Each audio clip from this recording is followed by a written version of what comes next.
Just leave my mother out of this. I'm sorry, I didn't know you were so touchy about her. I'm not touchy about her. I don't want to talk about her. All right, we won't. We'll talk about you. You've seen Donnie at his best in that place that he's memorized. He's memorized how many steps to the drugstore, to the delicatessen, and you were probably very impressed by that.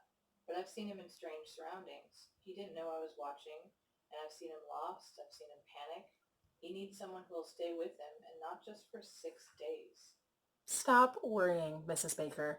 Nothing serious will develop between Dawn and me. I'm not built that way. Donnie is built that way. Oh, please. We're having kicks. Kicks? That's how it started with Linda Fletcher. Just kicks. But Donnie fell in love with her. He will with you too. Then what happens? I don't know. Well, I do know. Stop it now before you hurt him. What about you? Aren't you hurting him? I can't. I can only irritate him. You can hurt him.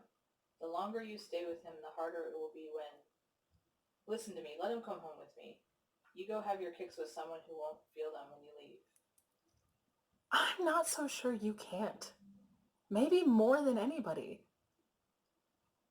I think you deserve all the credit you can get for raising a marvelous guy.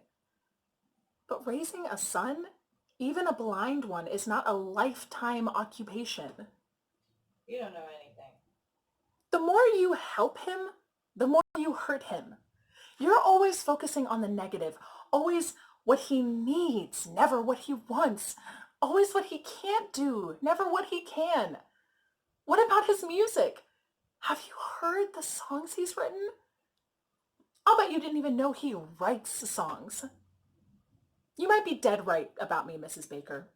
I'm not the ideal girl for Dawn. But I know one thing, neither are you.